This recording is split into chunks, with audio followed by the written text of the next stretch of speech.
In the next 72 hours, a single decision made in a closed room will determine whether the standoff between Iran and its adversaries escalates into something far more dangerous, or whether a backdoor negotiation quietly averts disaster. What if I told you that the game-changing development everyone is watching isn't a missile test, not a military deployment, but a quiet shift in the economic pressure campaign that has been strangling Tehran for years? And here is what makes this absolutely critical. Most people have no idea it is happening.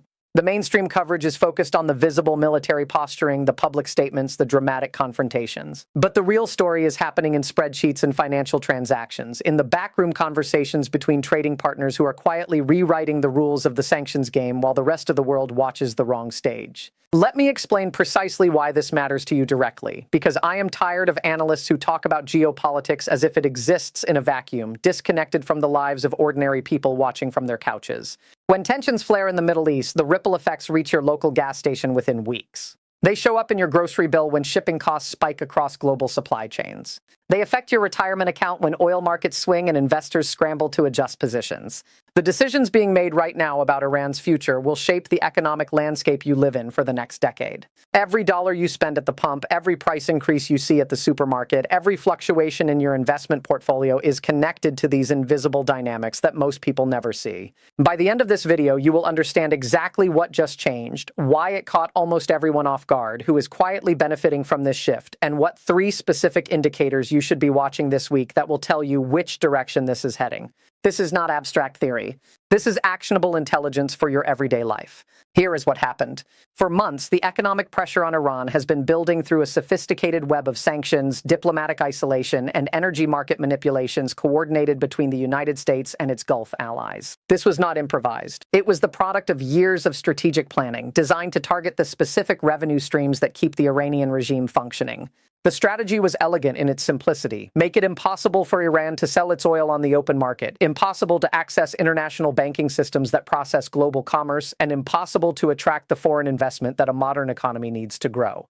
The goal was to strangle the regime's revenue without firing a shot, to achieve through economic coercion what military action could not accomplish cleanly. And for the most part, it was working. Iran saw its oil exports drop dramatically, its currency plummeted against the dollar, and inflation spiraled to levels that made basic goods unaffordable for ordinary Iranian families.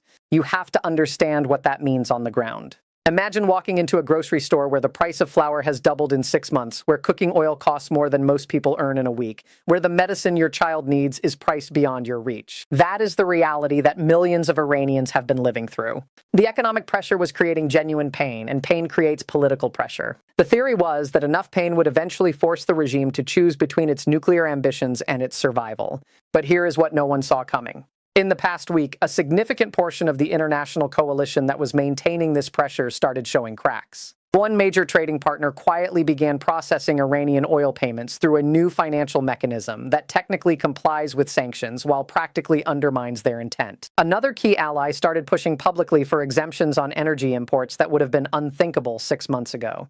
The language shifted from solidarity to frustration, from commitment to caveats. The coalition is fracturing not because of military pressure, not because of diplomatic breakthroughs, but because of something far more mundane than military deployments or high-level negotiations: energy economics. When prices spike at home, when voters start complaining about what they pay at the pump, even the most loyal partners start looking for workarounds. Ideology takes a backseat to the ballot box every single time. This matters enormously because the entire sanctions architecture was designed around a critical assumption: that unified international pressure would be maintained indefinitely, that all major economies would continue to sacrifice their own commercial interests for the sake of the strategic goal. The moment that unity breaks, the regime gains room to maneuver, and suddenly the math changes for everyone involved. Iran now has an incentive to wait rather than negotiate, because waiting means the coalition continues to fracture on its own without Iran having to make any concessions at all. The regime can simply sit back and watch its enemies exhaust themselves through internal disagreement. But hold on. Before you conclude that this is simply good news or bad news, consider this critical complication. The fracturing coalition also creates dangerous unpredictability.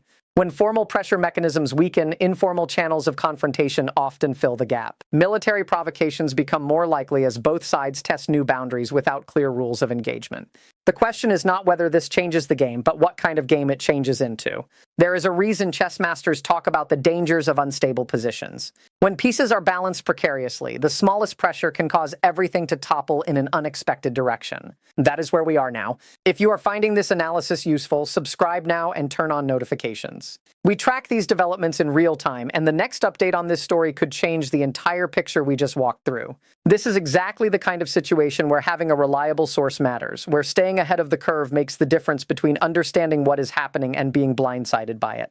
Now, let us go much deeper into why this shift happened so quietly and what it signals about the future of Middle Eastern geopolitics. To understand what is happening now, you need to understand how we got here, because history is not decoration. History is the load-bearing structure that holds up the present. The sanctions regime against Iran was not improvised. It was the product of decades of strategic thinking, refined through the experience of previous pressure campaigns against Iraq, Libya, and North Korea.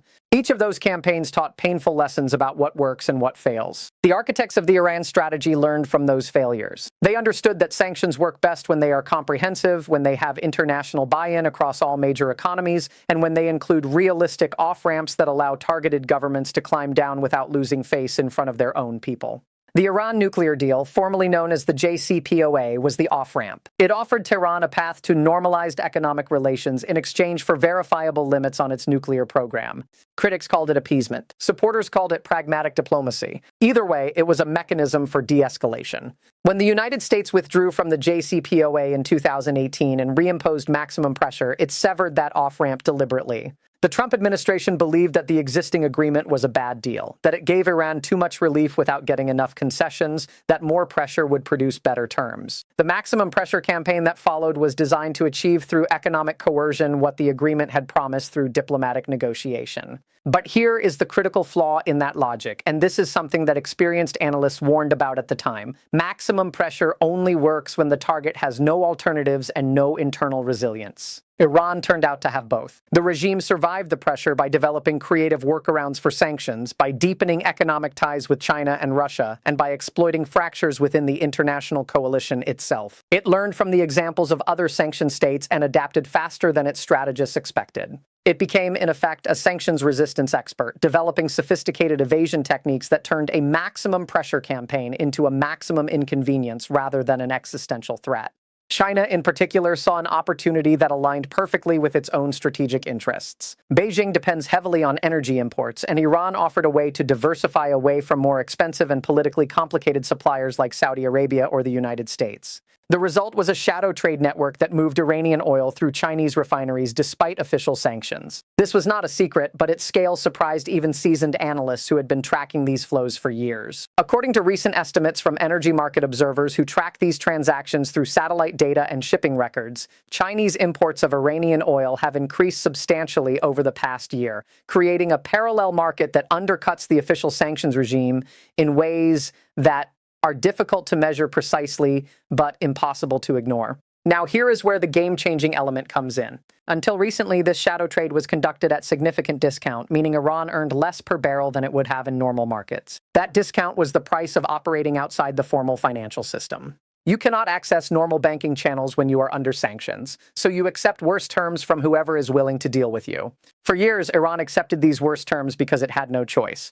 But something shifted dramatically in the past month. The financial mechanisms that facilitate these transactions have become more sophisticated. The discounts have narrowed significantly, and suddenly, Iran is earning substantially more from its sanctioned oil sales than it was just 90 days ago. That revenue increase is not dramatic enough to transform the Iranian economy or reverse years of decline. But it is large enough to change the regime's calculation about whether waiting is a viable strategy. Think of it like this, using an analogy that anyone who has ever run a business or managed a household budget will understand immediately. Imagine you are running a small business and a powerful competitor has been trying to starve you out by cutting off your access to suppliers and customers. For years, you have been barely surviving, making tough decisions about which bills to pay and which employees to lay off, watching your savings dwindle month by month. Then quietly, you find a new supplier who offers better terms than you expected. Your cash flow improves. You are not suddenly thriving. You are not back to where you were before the pressure started. started, but you are no longer bleeding out. You can breathe again, at least a little. Does that change your incentive to negotiate a settlement with your competitor? Probably not. You might decide instead to wait and see if things improve further, to hold out for better terms, to test whether the competitor is as committed to crushing you as they claim. That is the calculation Tehran is making right now. The improved revenue from shadow oil sales gives the regime more breathing room, which means less urgency to make concessions in any negotiation. It also gives hardliners within the Iranian government more leverage against moderates who have been arguing for compromise and engagement with the West.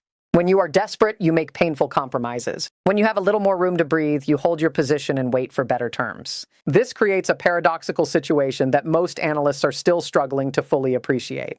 The very sanctions designed to force Iran to the negotiating table may have inadvertently given the regime the economic resilience to resist pressure indefinitely. And now, as key partners start showing cracks in their commitment to the pressure campaign, that resilience is strengthening further. The tool designed to produce compliance is producing stubbornness instead. But here is what most coverage of this situation is missing entirely. The fracturing coalition is not primarily an ideological split.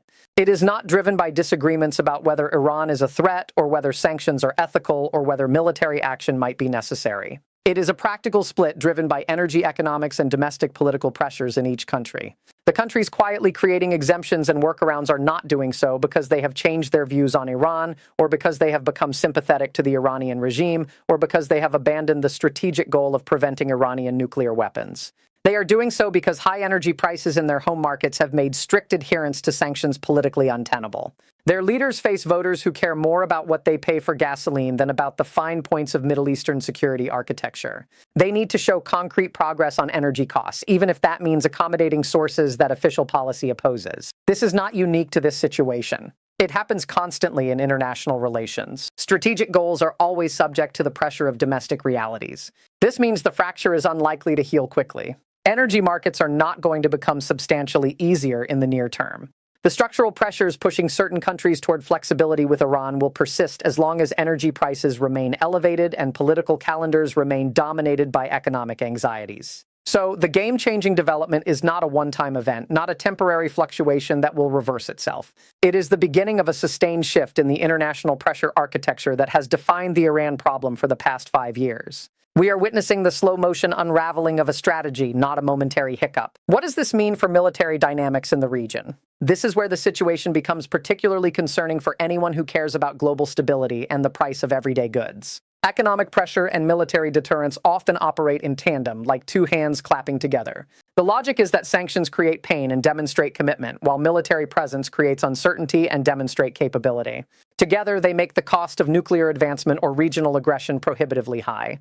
When the economic component weakens, the military component becomes more important as a backstop, as the primary tool for managing a situation that economic tools can no longer control on their own. And that means we are likely to see increased military posturing from both sides as they probe for new boundaries and test responses that previously would have been unthinkable. Iran has been conducting regular military exercises in the Gulf region, demonstrating capabilities that could threaten not only allied forces but also global shipping routes that the entire world depends on. It has been developing and testing missiles that could reach regional allies and, in certain scenarios, beyond. It has been working to expand its network of proxy forces across the region, from Lebanon to Yemen to Iraq, creating a web of influence that extends Tehran's reach without requiring direct Iranian military action. These activities are not new, and they predate the current crisis by years. But they take on different significance when economic pressure is easing and the regime feels it has more room to take risks. Consider the dynamics at play in the Strait of Hormuz, through which roughly a fifth of the world's oil shipments pass on any given day. This is one of the most critical choke points in global energy infrastructure, a narrow waterway where tankers queue up to pass through waters that Iran controls on one side and American allies control on the other. Iran has periodically threatened to close or restrict this waterway, statements that send oil prices spiking and cause panic in energy markets. Such a closure would be catastrophic for global energy markets, sending oil prices spiking dramatically within days. In the past, Iran refrained from such action partly because it understood the economic devastation would trigger a severe international response that could include military action. But if Iran is feeling more economically resilient, and if it believes the international coalition is fracturing anyway, the calculus changes. Not necessarily toward action, not necessarily toward closure, but toward a greater willingness to flirt with dangerous thresholds, to make threats that previously would have been considered too risky, to test how far it can push before anyone pushes back. Does this change how you see the situation? Drop your thoughts in the comments below. Do you think the fracturing of the sanctions coalition makes military confrontation more likely, or does it actually reduce tensions by removing the pressure that was building toward explosion? Your perspective matters, and reading different viewpoints helps everyone think more clearly about complex situations. While you are processing that, consider this next piece of the puzzle. What makes this situation uniquely dangerous is the absence of any clear off-ramp. In previous moments of high tension with Iran, diplomatic channels remained open even when public negotiations stalled. Back-channel communications continued through intermediaries in Oman, Switzerland, or other countries that maintain relationships with both sides. Both sides could signal willingness to de-escalate through quiet messages that did not require either government to publicly admit weakness or back down from their stated positions. Those channels are still active, but they are operating in a more complicated environment than they were before. The United States is entering a period where any diplomatic flexibility toward Iran could be characterized as weakness by political opponents, where showing openness to negotiation is painted as appeasement rather than prudent statecraft. Iran is navigating its own internal political dynamics in which any concessions to the Western powers carry heavy domestic political costs, where appearing to bow to foreign pressure can undermine a government's legitimacy in the eyes of its own people. Neither side has strong incentives to make the first public move toward de-escalation, even if both sides understand that de-escalation is in their long-term interest. Meanwhile, the regional dynamics are becoming more complex with every passing week. Israel has security concerns regarding Iran's nuclear program that remain absolutely acute and existential in their framing. Israel's leadership has made clear repeatedly that it will not accept Iran acquiring nuclear weapons capability, and that military action remains on the table if diplomacy fails. Gulf states are watching the sanctions fracture with a complicated mix of concern and opportunistic calculation. Some see opportunity to improve their own positions as American influence wanes. Others are deeply worried about what a less constrained Iran might do. Russia and China are deepening their strategic partnerships with Tehran, seeing in the sanctions pressure an opportunity to expand their own influence in a region where American dominance has been taken for granted for decades. Every actor is adjusting their position based on how they perceive the game is shifting, and the shifting is happening faster than most people realize. Let me walk you through 3 specific scenarios that could unfold from here, because understanding possibilities is how you prepare for the future. The first and most likely scenario is continued managed tension with gradual erosion of the sanctions regime. In this outcome, the pressure coalition continues to fracture slowly, country by country, exception by exception, until the comprehensive sanctions regime that existed 3 years ago has been replaced by a patchwork of varying compliance levels. Iran maintains its current level of nuclear advancement while avoiding actions that would trigger a direct military response. The international community gradually accepts a new equilibrium in which Iran is technically under restrictions but practically operating with substantial freedom. This is the base case, the most probable outcome if current trends continue. But it carries its own risks as the restrictions gradually become less meaningful, as the precedent of successful sanctions evasion encourages other countries to try similar strategies, and as the credibility of American economic power as a foreign policy tool gets undermined. The second scenario is escalation triggered by miscalculation. In this outcome, a military incident in the Gulf or a provocative action by Iran prompts a limited but significant response from the United States or its allies. The response triggers retaliation, and both sides find themselves drawn into a cycle of escalation that neither intended and neither planned for. Miscalculation is the word that keeps senior military officials up at night because it describes a situation where nobody actually wanted a crisis, but everybody is trapped in one by their own commitments and the logic of escalation. This is not the most likely outcome, but it is the one that would be most catastrophic for global markets, for regional stability, and for the everyday lives of people who have nothing to do with the decisions being made in those closed rooms. And the conditions that could produce it are becoming more favorable as the pressure environment weakens and the space for diplomatic management shrinks. The third scenario is a surprise diplomatic breakthrough. This one sounds optimistic, maybe even naive, but it is not impossible and it is dangerous to rule it out.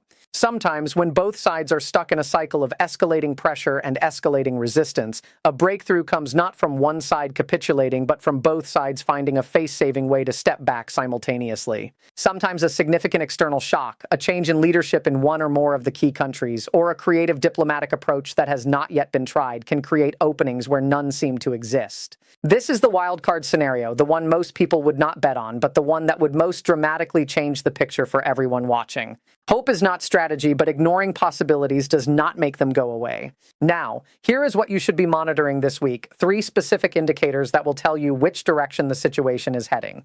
The first indicator is any change in publicly reported oil shipment tracking data. Companies that monitor shipping through satellite imagery and transponder data publish reports on flows of oil around the world. If Iranian exports show another significant increase in the coming days, that confirms the trend is accelerating and the fracturing is real. If the numbers hold steady, it suggests the recent shift was a one-time adjustment rather than a new sustained pattern.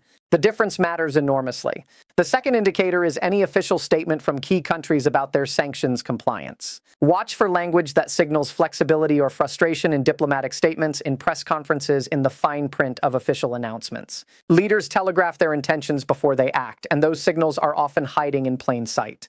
The third indicator is military activity in the Gulf region, specifically any uptick in exercises, naval patrols, or provocative actions by any party. An increase in military activity would signal that both sides are adjusting to a new pressure environment with increased military hedging, preparing for possibilities that diplomacy might not cover. The bottom line is this, and I want you to understand this clearly because it is the most important thing I can tell you.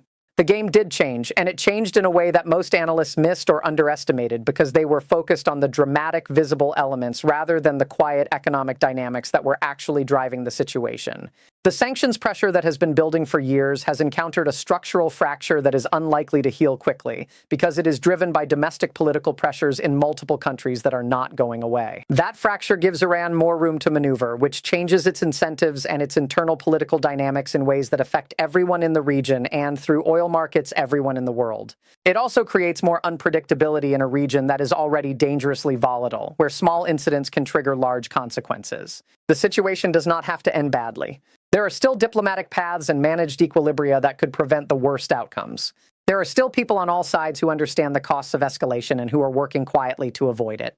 But the path to those outcomes requires careful navigation by all parties, and the margin for error is narrower than it was just a month ago. We are in a more complicated situation than we were, and acknowledging that complexity is the first step toward understanding what to watch for and how to interpret the news as it comes in. The stakes could not be higher. When a major power block fractures, when economic pressure loses its bite, when military deterrence becomes the primary tool of managing conflict, the room for miscommunication and miscalculation expands dramatically. The decisions being made in those closed rooms are invisible to most people, but their consequences will show up in gas prices and grocery bills and retirement accounts and geopolitical stability for years to come. What happens in the next 72 hours will not determine everything, but it will set the trajectory for what comes after. Pay attention. Stay informed.